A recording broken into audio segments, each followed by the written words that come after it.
आणि कोण चेहरा तुम्ही बघा, काँग्रेसच्या समोर एकच प्रश्न महाराष्ट्राचा आहे. महाराष्ट्र बीजेपी आणि महायुतीच्या सरकारने गुजरातला गहाण ठेवलेला आहे.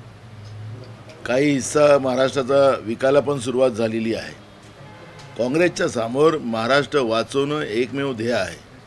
महाराष्ट्रातला शेतकरी असेल, महाराष्ट्रातला तरुण असेल, गरीब असेल, सगळ्या जाती धर्माच्या लोकांना न्याय देण्याची भूमिका काँग्रेस पक्षाची आहे. आम्ही अनेकदा सांगितलं की महाविकास आघाडी म्हणून आम्ही समोर जाऊ, पण कोणी खाली काय बोलत असतील त्याच्यापेक्षा आमच्यासाठी महाराष्ट्राचा स्वाभिमान आणि महाराष्ट्राचा धर्म वाचवणं हा काही मोठ्या महत् प्रयत्नांनी यशवंतराव चव्हाण साहेबांच्या मंगल कलशानी हा आणि त्याच्यानंतर अनेक राज्यामध्ये मुख्यमंत्री झाले, त्यांच्या प्रयत्नांनी हा महाराष्ट्र उभा झालेला आहे. आणि हा समृद्ध महाराष्ट्राला ज्या पद्धतीनं भाजप आणि त्यांच्या सहकार्याने विकलेला आहे, गहाण ठेवलेला आहे, या सगळ्या गोष्टी महत्त्वाच्या आहेत. त्यामुळे मुख्यमंत्रीपद हे निवडणुकीच्या नंतर आम्ही महाविकास आघाडी म्हणून ठरवू आणि त्याच्यामुळे याच्यावरची चर्चा काँग्रेसकडून आता कोणालाही करायची नाही आहे. कोणाला काय बोलायचं असेल त्याच्यावर कुठली प्रतिक्रिया काँग्रेस देणार नाही. महाराष्ट्र आणि महाराष्ट्राचा धर्म आणि महाराष्ट्राचा स्वाभिमान हा आमच्यासाठी महत्त्वाचा आहे. तुम्ही गेल्या वेळेस म्हटले होते की शरद पवार साहेब किंवा उद्धव ठाकरे यांनी मुख्यमंत्री पदाच्या चेहऱ्याबाबत सांगावं, दुसरं कोणी सांगितलं नाही तरी त्यांचं गृहीत धरलं जाणार नाही. तर संजय राऊत म्हटले गेल्या वेळेस पण मीच सांगितलं होतं उद्धव ठाकरे मुख्यमंत्री म्हणून. मला त्याच्यावर कुठली प्रतिक्रिया द्यायची नाही, त्याच्यामुळे प्रश्न संपला. भाऊ, सर्वसामान्य लोकांच्या ऐपतीत म्हाडाची गरज येत नाही, मात्र अशी एक माहिती समोर आली की अनेक आमदारांना अल्प उत्पन्नाच्या याच्यातून म्हाडाची गरज मिळाली. महाराष्ट्रातलं जे महायुतीचं असंविधानिक जे सरकार झालेलं आहे, आमदारांना विकत घेणं, आमदारांना खोके देणं आणि खोक्याचं सरकार म्हणून महाराष्ट्रातलं हे सरकार देशात नाही जगामध्ये प्रसिद्ध झालेलं आहे. आणि असंविधानिक हे खरं तर मान्य सुप्रीम कोर्टानेच त्यांच्यावर शिक्कामोर्तब केलेलं आहे की त्या तत्कालीन राज्यपाल भगतसिंग कोश्यारींनी ज्या पद्धतीचे मुख्यमंत्र्याची शपथ घ्यायला लावली ती असंविधानिक आहे, अशा पद्धतीचं मान्य सुप्रीम कोर्टानेच त्याच्यावर शिक्कामोर्तब केलेलं आहे. त्यामुळे आमदारांना जे काही प्रलोभन देऊन यांनी आपल्या ताब्यात ठेवलेले आहेत, तर त्यांना आता गरिबांची घरंसुद्धा त्यांना देतील, याच्यात काय मोठं काही नाही आहे. यांना तर महाराष्ट्र लुटायचंच काम सुरू केलेलं आहे. त्याच्यामुळे गरीब आणि मध्यमवर्गीय आणि शेतकरी याचं काही घेणं देणं नाही महाराष्ट्राच्या या सरकारला. त्यामुळे जे काही त्यांचे आमदार आहेत त्या आमदारांसाठी काही करू शकतात ते. नागपुरात डेंग्यू आणि चिकनगुनियाची प्रचंड मोठी साथ आहे. मेयो रुग्णालयात एका बेडवर 2-2 पेशंटचा उपचार केला जातोय. प्रचंड मोठा ताण आहे. नागपूरचा विकास हा देशात गाजतोय आता सध्या. मी स्वतः पहिल्यांदा जेव्हा 2019ला लोकसभेच्या निवडणुकीला नागपूरमध्ये उभं झालो होतो, तर या सिमेंटच्या रस्त्यांचे काय परिणाम होतील याची जाणीव त्यावेळेस मी नागपूरकरांना करून दिलेली होती. पण त्यांच्या विकासाचा धसका एवढा मोठा होता की लोकांनी विकास पुरुषालाच निवडून द्यायचा त्यांनी केला होता आणि तो भकास नागपूरचा कसा करायचा त्यांनी ठरवलेला होता. त्यामुळे केळीबाग असेल, त्यांच्या आजूबाजूच्या दुकानं असतील, घरं असतील, स्वतःसाठी कसा विकास केलेला आहे तो पण नागपूरकर आरामात ओळखतातच आहे. परवा नागपूरच्या सर्वसामान्य लोकांनी आम्हाला सिमेंटचे रस्ते आता नागपूरला नकोच आणि आमचं नागपूर वाचवा हे हाक अगर नागपूरकर देत असतील तर मी 2019मध्ये जी भूमिका मांडली होती त्याला आता नागपूरकरांनी समर्थन दिलेलं आहे. ज्या पद्धतीनं नागपूर एका पाण्यामध्ये या शहरामध्ये नाव चालतं आणि लोकांच्या घरामध्ये पाणी घुसून त्याचं अतोनात नुकसान होते, दुकानांचे अतोनात नुकसान होते, हे आपण सगळ्यांनी पाहिलेलं आहे.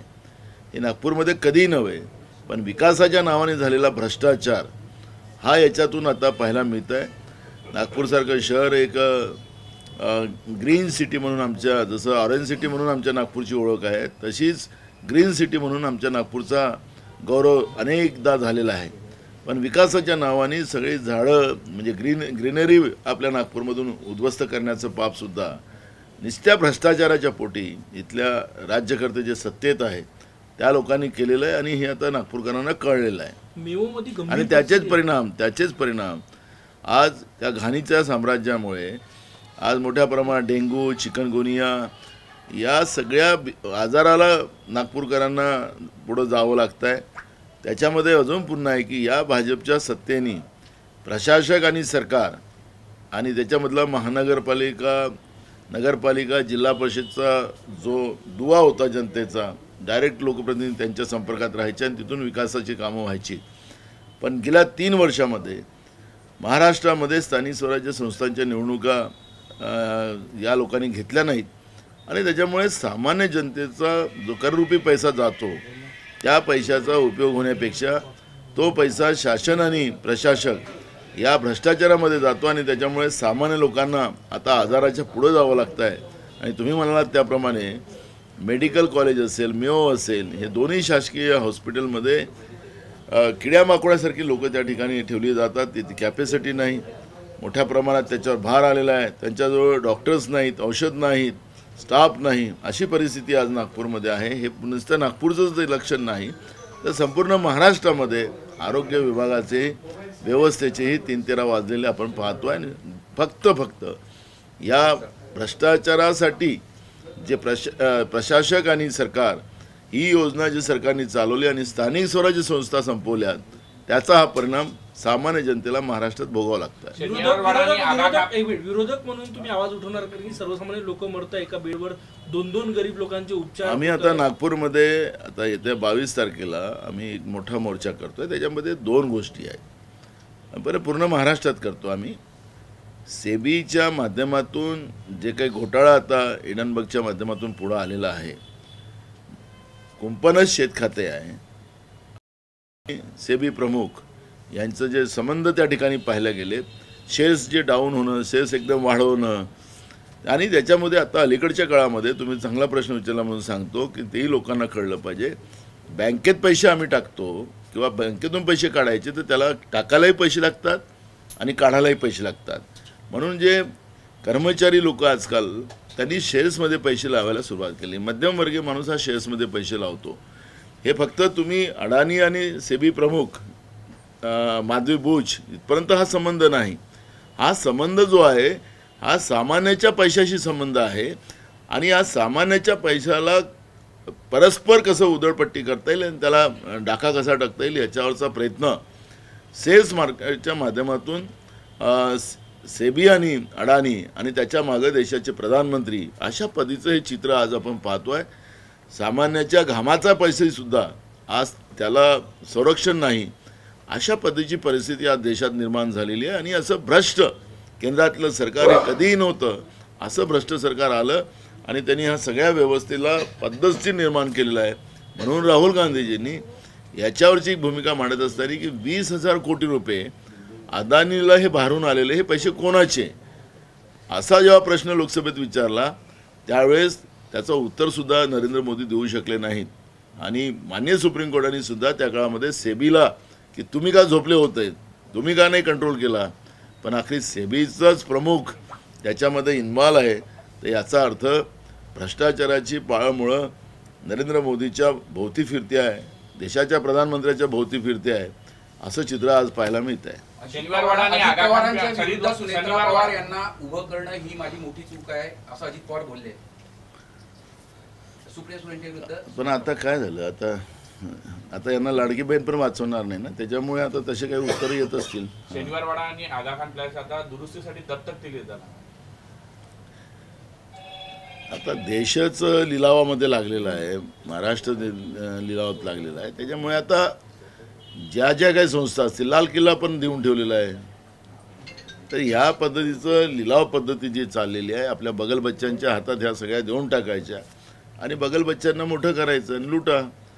तशा शासकीय सगळ्या व्यवस्था या आपल्या बगल बच्च्याला देऊन राज्य कसं विकता येईल याच्यावरचा प्रयत्न राज्यकर्ते करतात आहे. ताईबाई अक्का विरोधक कपटी आणि सावत्र भावांना मारा बुक्का, मुख्यमंत्री काल विरोधकांना म्हटले. असं आहे, त्यांनी फक्त मनच म्हणायची. आता कोणाला बुक्का पडणार आहे त्याला फक्त निवडणुका तर लावा म्हणा, निवडणुका लावा. किती दिवस तुम्ही निवडणुका उशीर करणार? आता तेच तिथून चर्चा चाललेली आहे की निवडणुका पुढं ढकलणार.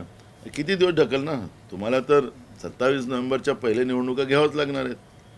त्यामुळे तुम्हाला पुढं जास्त पळताच येणार नाही. तुमचं मर्यादा आहे, तुम्हाला 15 दिवस उशीर कराल ते एक बकरीबद्दल चांगलं म्हटलं जाते, ते ईदचा बकऱ्याचं, तर ते मला काही ते म्हणायची नाही आहे. पण जनतेने निर्णय करून घेतलेला आहे महाराष्ट्राच्या, की महाराष्ट्राच्या या महाभ्रष्टाचारी महायुतीच्या सरकारला सत्तेतून बाहेर काढणं हाच महाराष्ट्राच्या लोकांनी घेतलेला निर्णय आहे. तो अनेक सर्वेमध्ये आपल्याला पाहायला मिळतात. आशीर्वाद दिला नाही तर लाडकी बहीण योजनेचे पैसे परत घेणार असं हे कसं आहे, यांचं तुम्हाला सांगतोय, हे लाडकी बहीण नाही, लाडकी खुर्चीसाठी यांची सगळ्या आटापिटा चाललेला आहे. आणि त्या लाडक्या खुर्चीमुळे या सगळ्या आटापिटा करून लाडक्या बहिणीचा अपमान करणं, आणि ज्या पोलीस आत्ता भरत्या चालू आहेत त्याच्यामुळे आमच्या त्या भगिनी मुली, आमच्या बहिणी कशा त्या भरतीच्या काळामध्ये पावसामध्ये भिजतात आहेत, त्यांच्या रस्त्याच्या ओट्याला राहावं लागतं आहे, बस स्टँड रेल्वे स्टेशनमध्ये आपल्याला त्यांना पाहतो आहे. आम्ही सरकारला त्यावेळेसही सांगितलं होतं की तुम्ही पावसात भरती करू नका, आणि करत असाल तर तुम्ही त्यांच्या व्यवस्था करा, पण तशी व्यवस्था केली नाही. तर यांची लाडक्या बहिणीपेक्षा यांची लाडकी खुर्ची योजना आहे हे आता जनतेला कळलेलं आहे. नानाभाऊ, माजी मंत्री लक्ष्मण ढोबळे यांनी सगळे नियम वापरून पीएचडी परीक्षेसाठी अपियर झाले.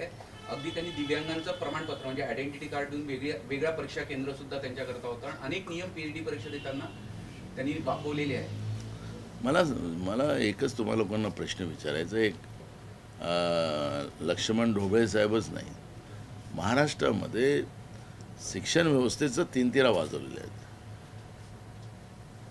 अनेक कोचाळे, आपल्या नागपूरचं कोचाळे एक होतं ना प्रकरण, असे महाराष्ट्रामध्ये कोचाळे निर्माण करण्याचं काम हे लोक करतात आहेत. शिक्षण व्यवस्थाच कोलॅप्स करून टाकलेले आहेत. व्यवस्थित जे शिक्षण होतं त्याला 2020-21चं जे नरेंद्र मोदीचं शैक्षणिक धोरणामध्ये त्याला पूर्ण कोलॅप्स केलं, आणि म्हणून आता ह्या सगळ्या शाळा बंद करायला निघाले आहेत हे लोक. आता PhD पासून सगळ्या लोकांना खाली, PhD केली तर काय दिवे लावणार आहे का, असे म्हणणारी लोक या सत्तेमध्ये बसलेली आहेत. त्याच्यामुळे ढोबळेसाहेब काय आता ते त्यांना विचारत ते त्या याच्यातच आहे, तर ते आता PhD करून त्यांच्या म्हणण्याप्रमाणे काय दिवे लावणार आहे. पण कशाला बोगसगिरी करायची, मुद्दा तो नाही आहे. मुद्दा असा आहे की महाराष्ट्रातला शैक्षणिक दर्जा खालवलेला आहे. कालच रिपोर्ट आलेला आहे त्याचा, मी म्हणतो असं नाही, कालच त्याचा रिपोर्ट आलेला आहे की महाराष्ट्राचा शैक्षणिक दर्जा संपलेला आहे, असा रिपोर्ट आला आहे. ह्या सरकारचं फेल्युअर कुठल्या क्षेत्रात, असं एक क्षेत्र नाही की या सरकारचं फेल्युअर प्रत्येक ठिकाणी आपल्याला पाहायला मिळते. त्याच्यामुळे कायदा सुव्यवस्था असेल, शिक्षण व्यवस्था असेल, आरोग्य व्यवस्था असेल, कृषी क्षेत्रात असेल, अशा अनेक क्षेत्रामध्ये आपण पाहिलं तर महाराष्ट्राचं सरकार हे फेल झालेलं असं सरकार कधी नव्हे आपण पाहतो. दिव्यांगांचं प्रमाणपत्रही जोडलंय त्यांनी त्याच्यात. ते तुम्हाला सांगतो ना, बोगसगिरी आरोग्य व्यवस्थेमध्ये तेच चाललेलं आहे ना. ससून हॉस्पिटल तर 5 स्टार व्यवस्था करून ठेवलेली आहे ड्रग्स व्यवस्थेसाठी. तर ड्रग्सचे जे हे असतात माफिया, त्यांच्यासाठी 5 स्टार व्यवस्था सरकारने करून ठेवली. भाऊ, याला धरून शैक्षणिक व्यवस्थेला अनेक मुलांना गणवेश नाही मिळालेले, आणि काही ठिकाणी जे गणवेश मिळाले एकाच मापाचे मिळाले, म्हणजे मुलगा लहान उंच असेल तरी एकाच मापाचे गणवेश मिळाले. मी तुम्हाला तेच सांगत आहे की शैक्षणिक व्यवस्था ही फक्त आता बिझनेस व्यवस्था या सरकारने करून ठेवलेली आहे. आम्ही पुस्तकं मोफत देतो, आम्ही ड्रेस मोफत देतो, त्या पुस्तकाच्याही मागं मलिंदा, त्या कपड्यांच्या जे ड्रेस असतात गरिबांच्या मुलांना मुलींना द्यायचे त्याच्यामध्ये मलिंदा, कमिशनखोर 60% कमिशनखोर सरकार महाराष्ट्रात बसलेलं आहे. तर त्या 60% कमिशनामध्ये हे सगळे प्रमाण आपल्याला पाहायला मिळणार आहे. आणि जनतेच्या पैशाची उधळपट्टी योजनांच्या नावाने कशी करायची याच्यातली एक्सपर्टी भाजप आणि त्यांच्या सहकाऱ्यांना आपल्याला पाहायला मिळतं. धन्यवाद. देश विदेशातील प्रत्येक घडामोडींचे लाईव्ह अपडेट मिळवण्यासाठी आता साम टीव्हीच्या सर्व सोशल मीडिया प्लॅटफॉर्मला लाईक, फॉलो आणि सबस्क्राईब करा. तसंच सर्व नोटिफिकेशनसाठी बेल आयकॉन प्रेस करायला विसरू नका.